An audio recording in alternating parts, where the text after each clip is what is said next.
Good morning and welcome to Morning Coffee with Brigid. I'm Brigid Burke, and it is now the 27th of February, 2025. Ooh, I said 2024 there. That's the first time in a while I've made that mistake, just as we're getting out of the end of, we're getting towards the end of, towards the first quarter of the year, actually.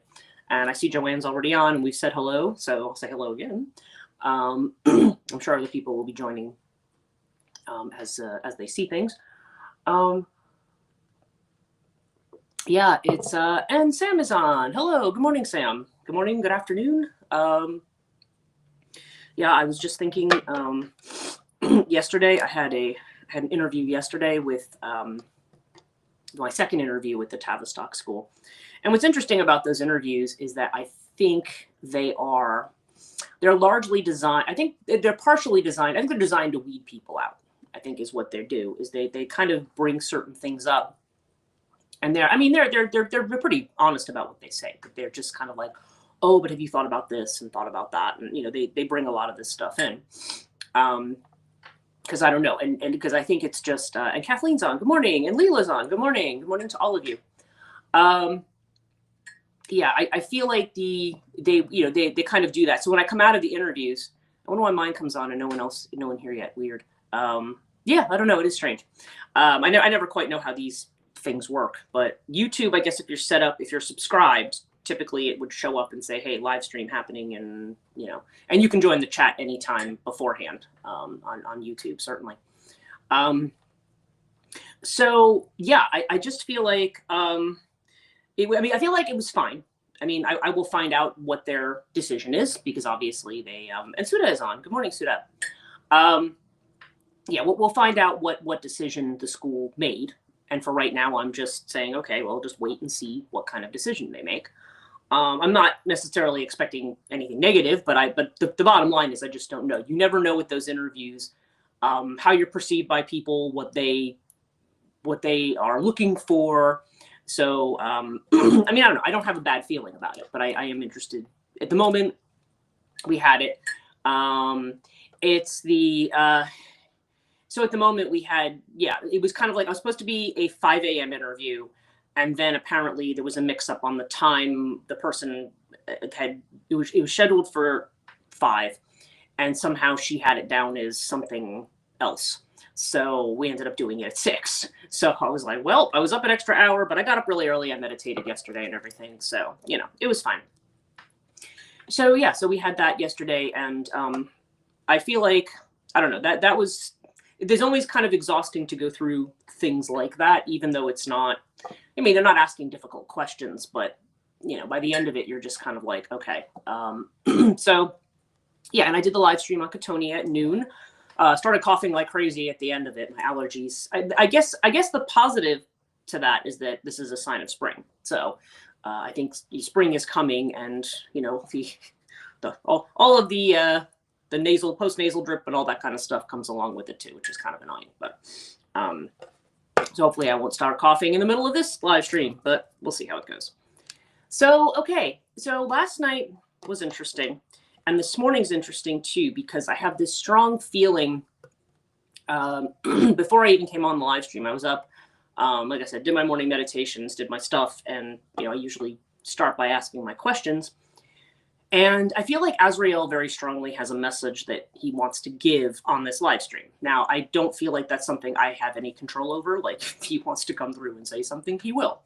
And some people are good at hearing it and picking it up. Like, I know some people have messaged me afterwards and go, "Oh, did you hear your voice change there?" And I'm like, no, as a matter of fact, I did not. So I don't know. I don't always hear it, but some people do. So anyway, if that happens, you can let me know. But yeah, so I just feel very strongly like there's something, and it seems to have something to do with the planet. Okay, 2 things. There's a planetary alignment tomorrow. Okay. And the message I got this morning was that there are 9 vessels. Okay. He's probably talking about planetary influences. There's 9 vessels, Navagrahas, there's 9. And only 6 of them are known. To whatever's going, whatever we're seeing in the collective, only 6 are known. And he said there are 3 that are not. And so I said, well, I feel like I hear it. Oh, do you? Oh, okay, interesting. Um, and I said, well, what about these other three? Like, what are these three that people don't know? And he said they're connected to the energies of Saturn, the energies of Uranus, and the energies of Pluto. So those are the three that people, whatever's going to happen with that, that I think is kind of the unexpected piece.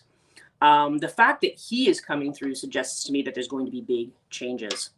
And let's see here. It's we've got yeah. So we will see what yeah, this is going to, so there's something coming up, some kind of a big change, something happening. So so yeah, so I don't know. It's just kind of like yeah, Saturn, Uranus, Pluto. Yeah, SUP. There you go. Suda's put that down there. Yeah, so I don't know. So something is definitely coming through about that. Yes, no, I knew that was what you were giving a little initials for there. So I don't know what that's exactly going to be about. It does seem to me, though, that there is some kind of significant change, because the other thing he points out is the lunar eclipse. And the lunar eclipse is going to be around March 13, 14. And then Mercury retrograde starts after that. That's another thing that's been brought up. And one of the messages I got this morning was, yes, that period of time, there are going to be, the way that most people are going to experience it are as messages that are going to come in. Like, it's going to be something that happens. It could be a synchronicity. It could be a dream. It could just be a literal message that you get from somebody that maybe you weren't expecting. But whatever it is, he said, because Mercury retrograde, oftentimes we feel like we have to, you know, ignore. So, oh, thank you, Gerald. Good morning. So it's, yeah, so we have this. So I don't know, with Azrael, I just kind of feel like he's saying there's something important about this alignment that's happening tomorrow. And there's going to be something important about this lunar eclipse. And the lunar eclipse is, I don't know, they're just, eclipses in general tend to bring big changes. Okay. There's a lunar eclipse and it's always followed by a solar eclipse. And there are varying intensities. Like astrologers will talk about the varying intensities that they have. But this one seems to be very important. Seems to be important what's going on in the collective too.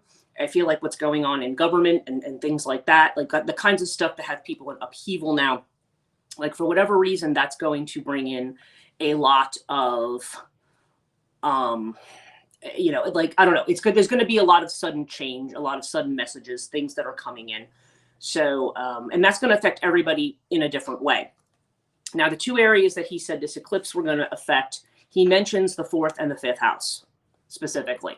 So 4th house has to do with your family.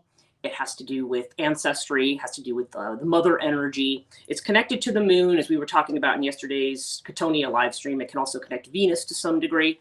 But there's this kind of domestic sphere. That's one place. The other place is the 5th house. Now that's going to be different for different people.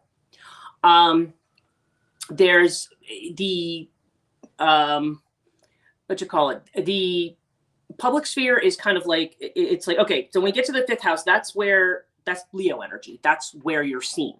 That's what you do that's recognized. So it's associated with creativity. It can be associated with recreation and sport and things like that. It can be associated with your children if you have children. Okay, that's 5th house. And in people who are in relationships, romantic relationships that are, I guess, in astrological thinking, like not legalized, okay, like dating or, you know, whatever, are also highlighted by the 5th house.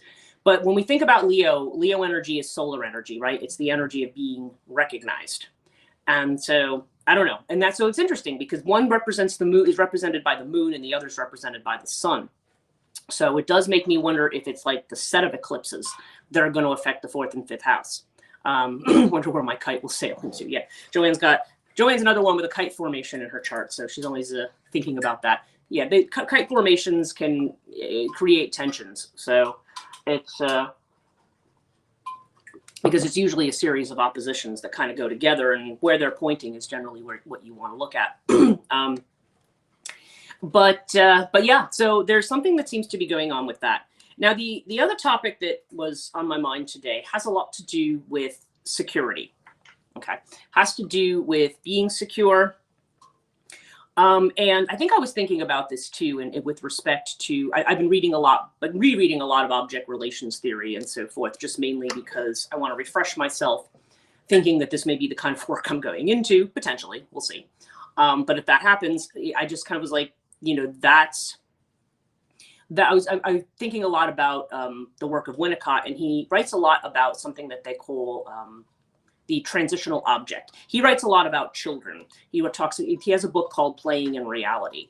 And so he's talking about this idea of play. And we've been talking about that a lot too. Like, you know, the idea of making your life into play, making your life into something where you absolutely enjoy what it is that you're doing, you know, rather than every day just waking up and going, oh, you know, what do I got to do today?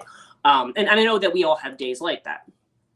Like the day I had to do my taxes. It's like, oh, I gotta get up and do this. But, you know, once you get it done, you know, it's fine. And we're interesting types of beings, because on the one hand, a lot of people will always say to me, well, I don't want to make changes because I'm tired. And I can relate to that, because I'm frequently tired myself. And when you don't have the energy to do something, and it's just kind of like you feel like there's a list ahead of you, you're just kind of like, oh, just go away. I don't want to deal with any of this, right? But at the same time, if somebody said to you, okay, everything's off your plate, you can be totally, you don't have to do any of this work anymore. You can just do whatever you want. You know what you would do? You would find some kind of work to do. You would be like, well, but you'd want something in a list. You'd be restless. Like, that freedom is something you don't quite know what to do with. I always think about, and I also just think about the kind of situations that we stay in for the sake of security as well. So if you are somebody who is, okay, I think what the funny thing that came into my mind is, if you ever watch those paranormal shows, and I realize a lot of them are fake, but let's just suspend disbelief for a moment. If you watch some of those paranormal shows where, like, really bad stuff's going on in the house, like, you know, the kids are, like, you know, growling like demons, and there's blood pouring down the wall. You have these kinds of exaggerated things. And then somebody will say to the person, well, why didn't you leave the house? Well, you know, I didn't really have the money. And I don't know, I guess it would, you know, I guess we could learn to live with it. I guess the point being is, like, it's hilarious. And people watching the show are like, what the heck is wrong with you? Like, get out of this situation, right? So I don't know, that's kind of a funny example. But I find myself thinking about that, because I'm just like, yeah, it's a lot of times, sometimes we are in these situations that are very, very traumatic. And because we have learned to manage that trauma, or our life is always about, we're either in fight or flight mode, you know what I mean? And if you're used to being in that mode every day, like, you get up and you're doing that every day, that's just your normal routine. That becomes the norm for you. But it's not necessarily the way you should live. It's not necessarily the healthiest way to live. I mean, I'm not saying you can't live that way. People obviously do. But you have to ask the question of, is this how I actually want to live? And I feel like a lot of the messages are like, you know, no, like don't live this way. Like, you know, like, try to have fun with life. Try to consider the fact that maybe the thing you want to do, or the place you want to go, is okay. But we always find reasons to tell ourselves no, because we are, or not necessarily no, but maybe that might be nice someday. But, you know, I really need to finish up this, and oh, I really have that, and oh, maybe I'd be leaving this behind, or that person. And this brings me to the idea of the transitional object.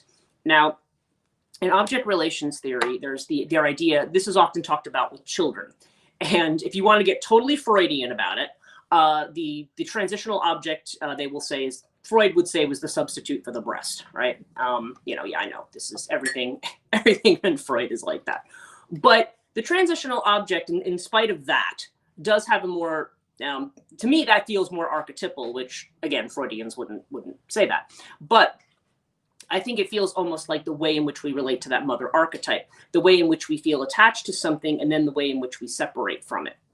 So when you are separating from something, from some situation, and think about it, when we're in situations that feel familiar to us, okay, when we're in a situation where you know, we are used to it, and even if we kind of take it for granted in our mind, I think a lot of times we still feel very connected to it. Okay, we feel we still feel a connection to something in spite of anything else around that might be traumatic.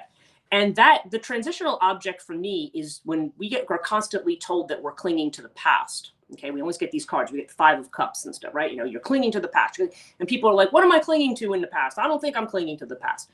But we are not that feeling of separation is one that makes us anxious. We want something that reminds us of home, of the breast, quote unquote, right? That you want something that kind of reminds you of that. And I was thinking about that too. Like when you're trying to make a big move, like if I move away, then I have to think about like, okay, I have to empty out my possessions. I have to get rid of stuff. You can't travel with this much crap unless you're a multimillionaire, you know? You've got to get rid of things. And it may mean that you're just down to a handful of possessions. You see those lists that people do. What's your desert island picks? If you had to throw out all your music and you can only bring like 3 things, like, you know, there's always that kind of idea of, you know, if this was all you could have, what would you choose, right? And I say what you would choose would be your transitional object. It's the thing that gives you pleasure or that gives you comfort. You know, in the same way kids used to suck their thumb or, you know, have the dummy or pacifier, as we call it, right? The way that the kind of thing that gives you that comfort. And that's the thing you don't want to give up. You know, the Winnicott talks about it with children, you know, having like a favorite toy of some kind. And it doesn't matter whether, he said, it doesn't matter whether it's boys or girls. He said it's, you know, they both could play with dolls at some point. You know, some people had like the teddy bear or something like that. I've talked about, I have my 2 little stuffies, which I've shown on here before, my little Shetland Island horse that I got, and then my little grumpy cat. Those are the only 2 I have left. I had lots of other stuffies that people have given me over the years that I donated. But it's like having to let go of that stuff, having to let go of the transitional object and make the actual transition. So I thought about that when I was reading it. I'm like, yeah, I think adults have transitional objects too. We always talk about it in terms of little kids, but it's not just about kids. You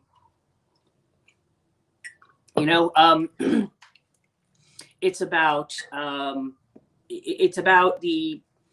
also about the ways in which we manage our next steps.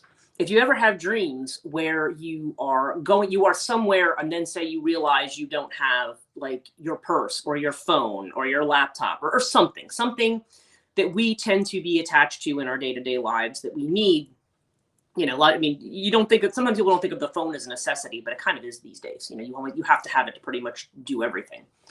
And so we have those things that we say, well, no, I need this to be able to do my work, to move ahead, to communicate with others, to, you know, to figure things out, to book things, to manage my money, whatever it is you're doing. You know, we always need these kinds of things.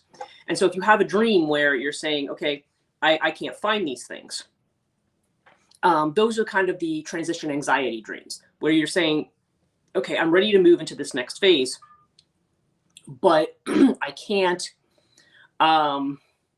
you know, but I there's something, but it's like I still have a piece of the past I want to hang on to. Now, I also talk a lot about what's uncanny and what's liminal, right? But this whole, actually, transition life coaching used to be called liminal Reiki, which I got rid of because I didn't just do Reiki, and most people don't know what liminal means. Liminal comes from the word limen, which means threshold, right? It's when you're in between 2 spaces.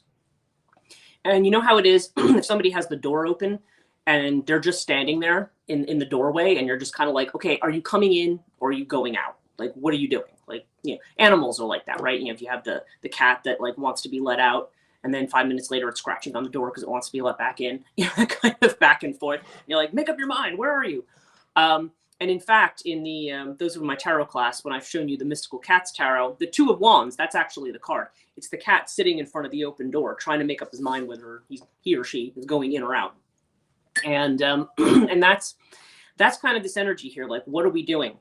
Now, I was pulling runes this morning, and I pulled a rune called Ewaz. And I always say it that way. I'm not even sure if I'm saying it right, because there's Ewaz and there's Ewaz. You know, this one has like an extra I in it. And I know there's also alternate spellings of these.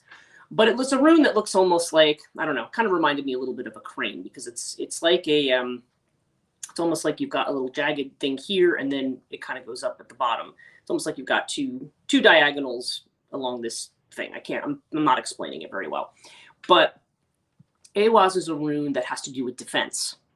Okay. And one of the things that they said is that we, you know, as we deal with stress in our lives, we also develop things that help us avert, how does he put it? Actually, I have the book. I'm just going to tell you what it says, because I think it's useful. Let me find my page in here.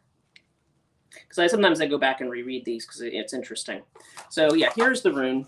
Okay, it looks, like I said, it looks like a little, I don't know, almost like a Z, kind of a lopsided Z. Okay, so this says, as we are tested, we have found the power to avert blockage and defeat.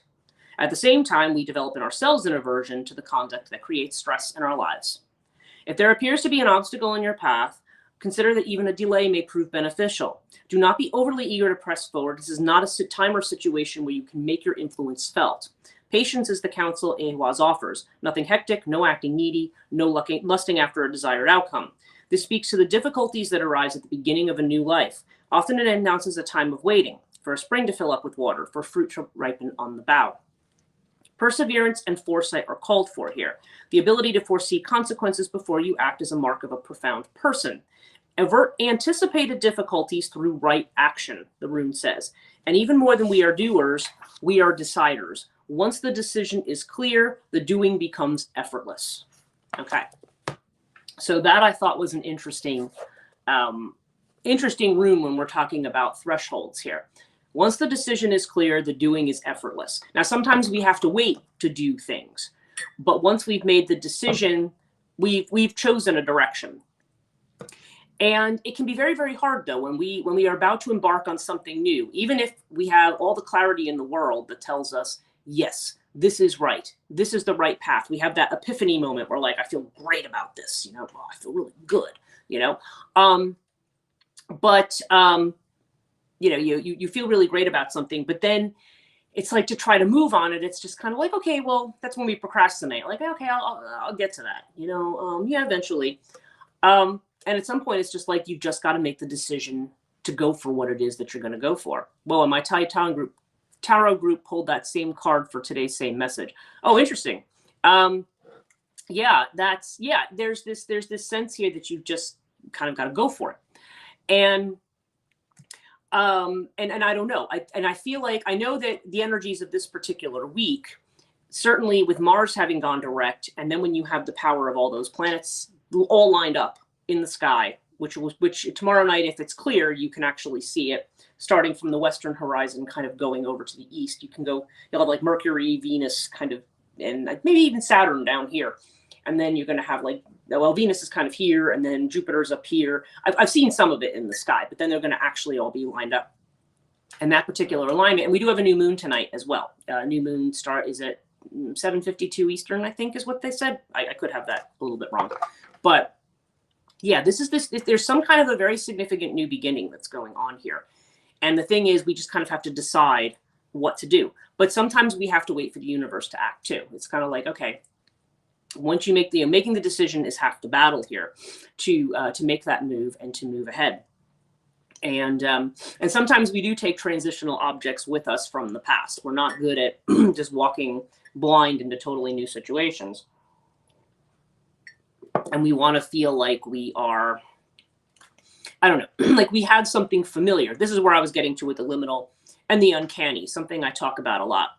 The uncanny, now again, if we want to talk about Freud will say the uncanny is a tendency when we are in an unfamiliar situation to reach back to infant complexes, which is actually the same kind of a thing. We immediately reach for the transitional object. You know, we reach for that thing, theoretically speaking. The other way you can look at it is that when we, the other definitions of the uncanny have a lot to do with what's unfamiliar to us.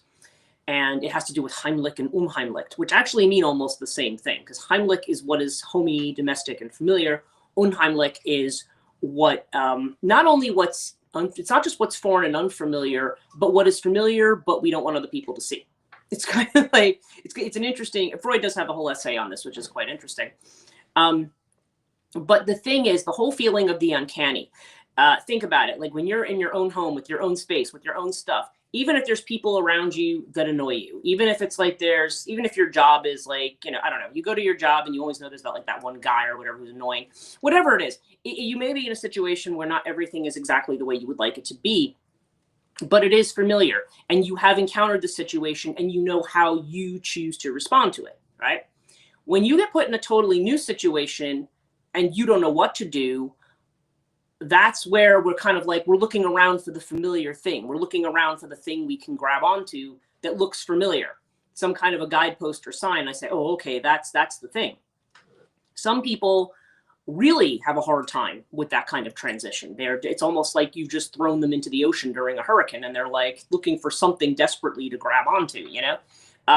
Well, that probably if we were going to put that metaphor into actual psychology, that would probably be the definition of psychosis, honestly. But we're kind of looking for something to connect to. Now, I don't think that's necessarily a bad thing. As long as it's just there for the transition, and then we actually make the transition, that we can cling too tightly to people, to situations, to things, because we have that moment of loss. We have that moment of discomfort where we feel like, oh, I know I should do the new thing, but I just can't bear to let go of the old thing. No matter how much we may have disliked the old thing, or no matter how much the old thing bothers us. When we talk about addictions, there's a demon in Hinduism called Raktabija or Raktavera, mean kind of the same thing. And it usually means the seed of desire. And now we typically look at Raktabija as being kind of almost metaphorical of addiction, right? Because what's an addiction? Like you do something and then you want more and more of it. And then when you try to get away from it, it's like you can't. It's like, or getting away from it, the habit of having it is very, very difficult because there's some kind of psychological dependency on it for, relieving anxiety or whatever.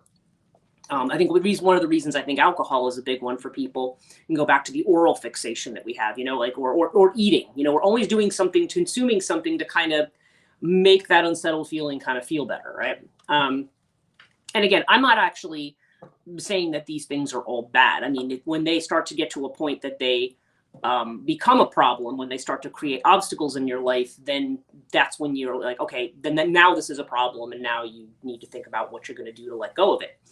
But this whole, this whole idea of trying to make this transition and trying to live empty, we've talked about that too, trying to be empty. And that's a really hard thing to do because we're uneasy in that space, and we always want to fill it with something. And we tend to fill it with habits, with the past. Now, Raktabija in Hinduism is I talk about this myth all the time, the myth of the Chandipat. And I think it's kind of an appropriate one in the thing of, this is kind of an appropriate one in terms of the, how do I want to put it? It's appropriate in terms of when we talk about the feminine, and we talk about the fact that we're talking about the prominence of the feminine that's coming in. And so when we have this coming in, we have Raktabija is the boon that he has is that if he's in battle, if you try to kill him, then you spill a drop of his blood and it makes 100 more of him. Okay, that's the way that he manifests. And when the gods are trying to fight him, they're like, oh my God, like the more they try to kill him, like now there's thousands of him, and like, holy crap, what are you gonna do with these thousands of, So that's when Kali comes in, and Durga says to her, as the blood spills, she drags her tongue along the ground and she sucks the blood up. And then eventually, so another one of him can't be made.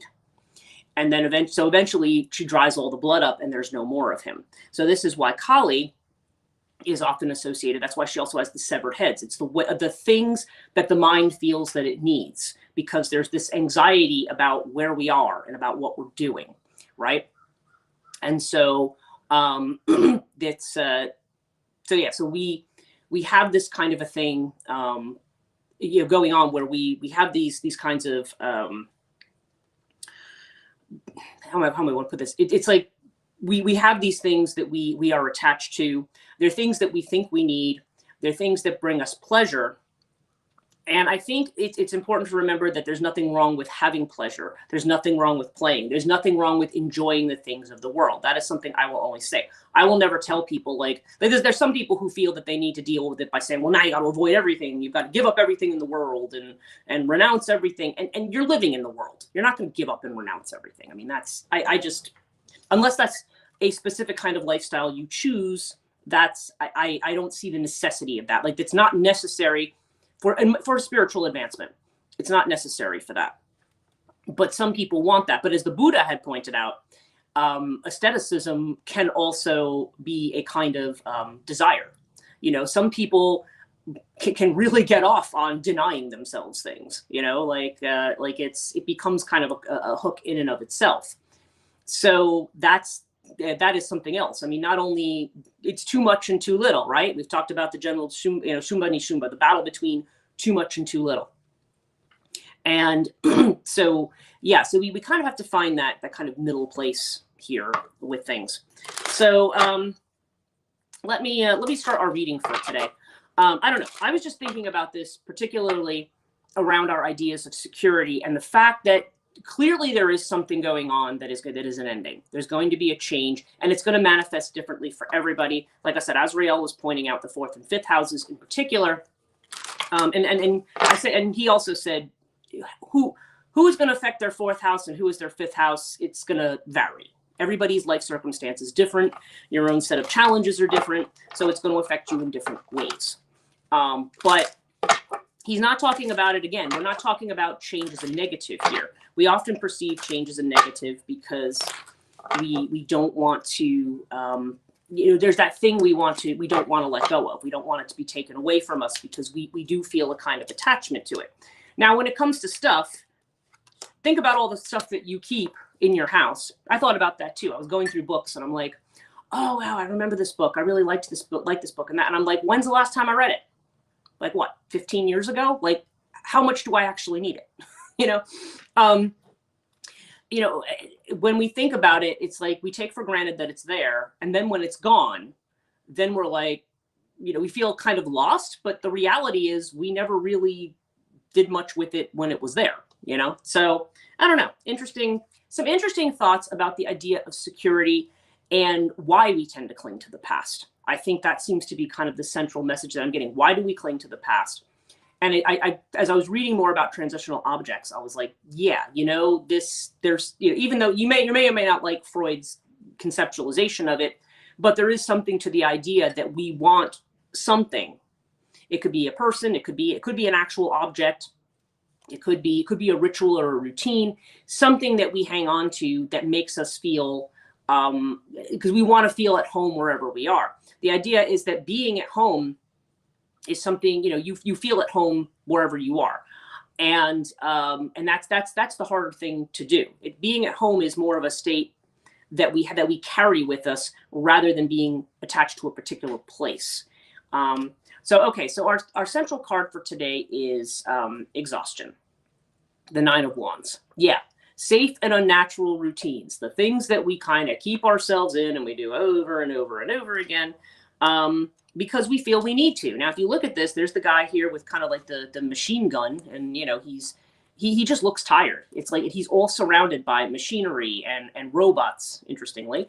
But it's almost like he's there, at the ready. That's the person who's in fight response all the time, right? Like I have to, and fight response, by the way, doesn't have to mean like I'm fighting with somebody or I don't like somebody. Fight response can also be the way in which we, fight response can also just be like when we get up and we feel like we don't like anything that we're doing, but we're going to fight our way to the end of the day and we're going to emerge victorious, right? Sounds very masculine thinking, right? Like we're going to emerge victorious in the end of all of this. And it's like you don't have to be that way. You can just kind of let things come to you and do what comes up. Now, of course, some people will say to me, they'll be like, oh, no, but I have these obligations and this and that. Yeah, I'm not saying that people have to ditch what their obligations are. I mean, obviously, we all have to work to make a living. We all, if people have kids, you can't just be like, well, I'm not taking care of my kids anymore. I mean, yeah, we're not suggesting that you have to abandon what you're responsible for. But we often feel that we're responsible for more than what we actually are. And we always feel that everything sometimes has to be a battle. And if it feels like it's a battle all the time, you might need to examine why that's the case. Now, the inner feeling of which we're unaware, yeah, here's creativity, right? Here is our Empress card.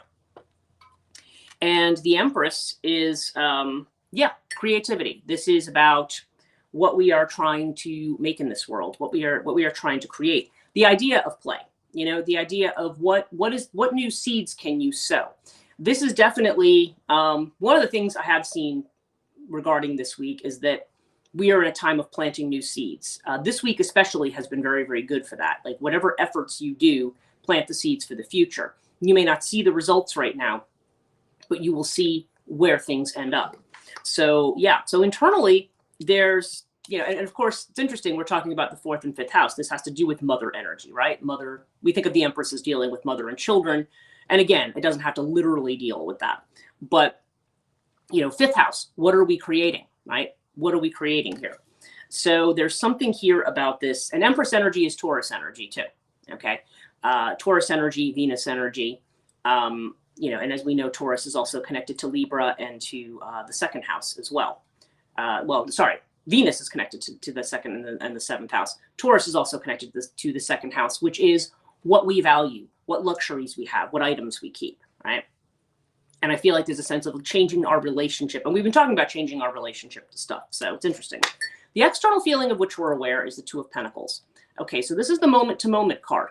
And honestly, when you are in a period of transition, when you are on a threshold, you kind of take things day by day.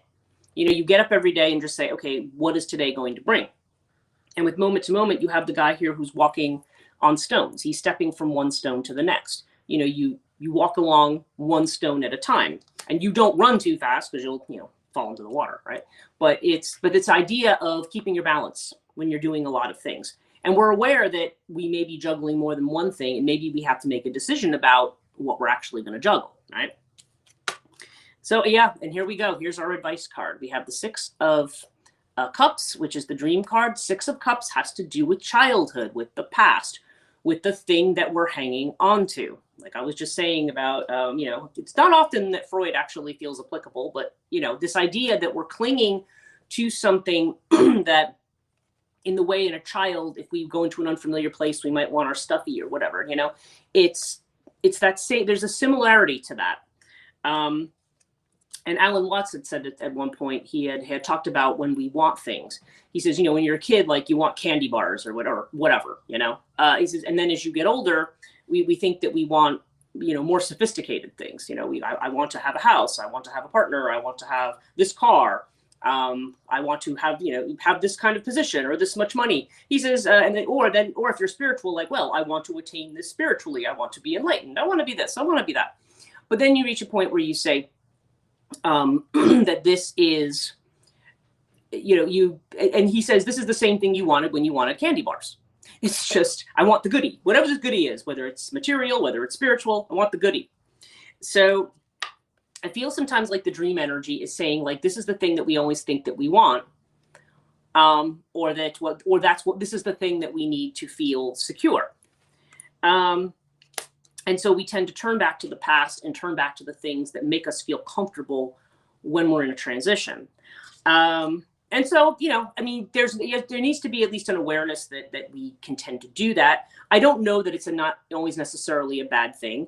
You know, if you're waiting around and you can't do certain things, sometimes you're just kind of like, okay, well, this is how I'm distracting myself in the meantime.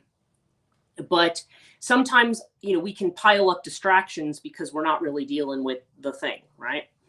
And our outcome card is the 7 of Pentacles. This is patience, okay? There's the pregnant woman again, right? It's totally this idea of planting seeds, of doing something different, of, yeah, where are we going with this, right?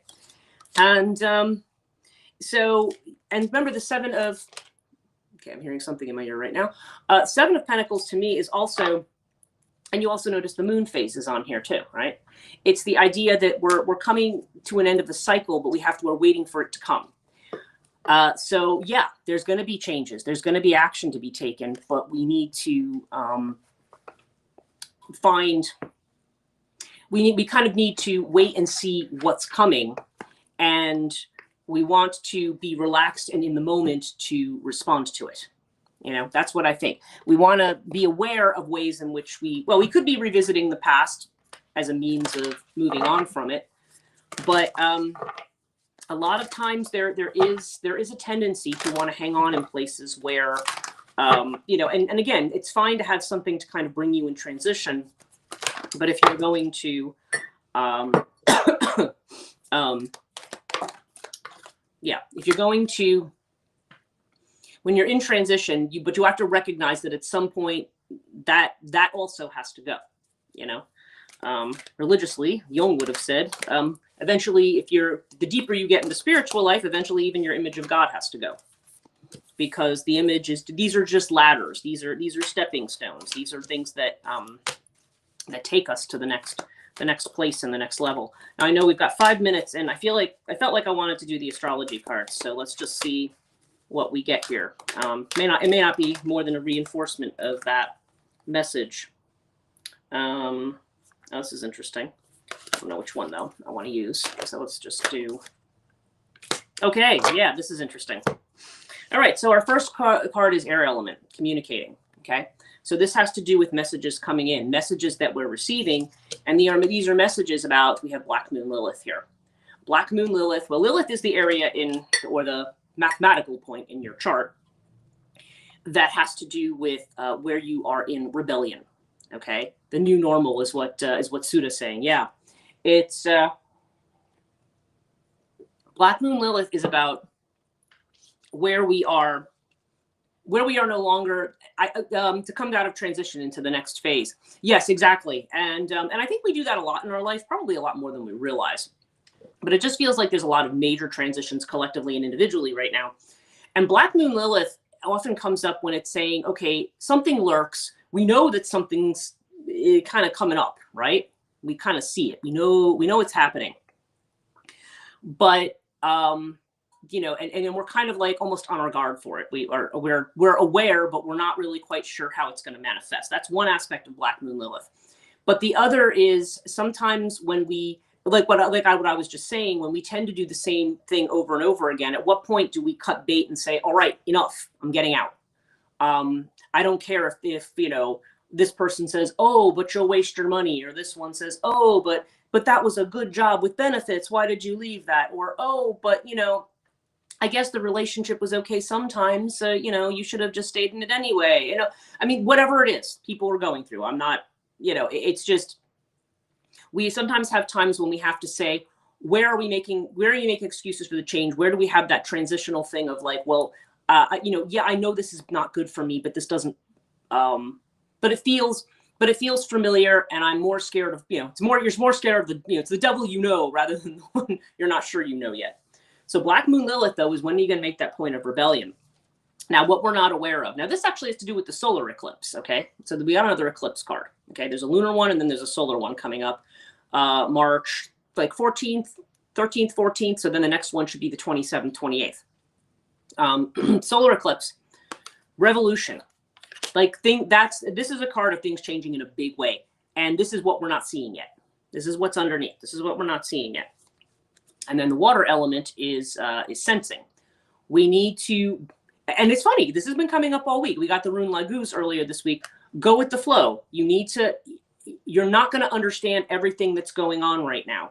You just have to go with the flow of what's happening. And because water element is not about the way in which we potentially analyze things. I think a lot of it, we are trying to analyze things. It's that Eight of Swords energy. Like our mind is like tying us in knots because we're trying to figure it out. And it's like, you kind of like just need to be patient and let it sit. And the outcome, interestingly, is the void moon. Now, a lot of times we look at the void moon as meaning nothing will come of this situation. But what I found lately in this deck is that the void moon says there's nothing that you actually need to do. There's nothing that you need to do. And when you're talking about something that's void, it's an empty space. It's not something that you need to fill with something. You just need to flow with where you're going and see where it takes you. Nothing that comes of the situation, though, can also mean that till the end of March, go with the flow, is what Suda's saying. Yeah, there's definitely an energy right now of there's big changes coming. And I think a lot of us are contemplating different things and trying to make decisions. And it's like, be patient. There may be things from the past that you are, you know, working through, letting go of, recognizing what are those things, you know, getting your desert island list together of what stays and what goes, what's really important. And then, but nothing will come of this situation can also mean that I found that if you think something's going to be a big disaster, that it's not. You know what I mean? That it's not going to be a big disaster. It's just going to be, you know, it's just, you know, wait and see what happens. You know, there's no proactive thing that you have to do right now. You just need to see what's going on. And Joanne's saying turtle medicine. Yeah, exactly. Like kind of going through things very, very slowly. So anyway, that's what came through for today. I hope that was interesting, enlightening. If I'm not sure how much of that is Azriel and how much of that is me, but that is what I had to say for today. Thank you guys so much for joining me. Yeah, tomorrow is Friday. I will be back on tomorrow morning as well. So I hope you all have a great Thursday. And yeah, and if you want to join the Dream class, let me know. Dream class is Saturday. Some people have already signed up. But the Dream Workshop is if you have dreams that you want to talk about with the group. It is a really, really excellent group workshop. So if you want to join us and you have something you want to discuss, you're absolutely more than welcome to do that. It'll be on my website, transitionlifecoaching.net. /event-list, I think is how it's on there. So thanks, definitely a lot. I may need to rewatch again. Thank you. Sure, absolutely.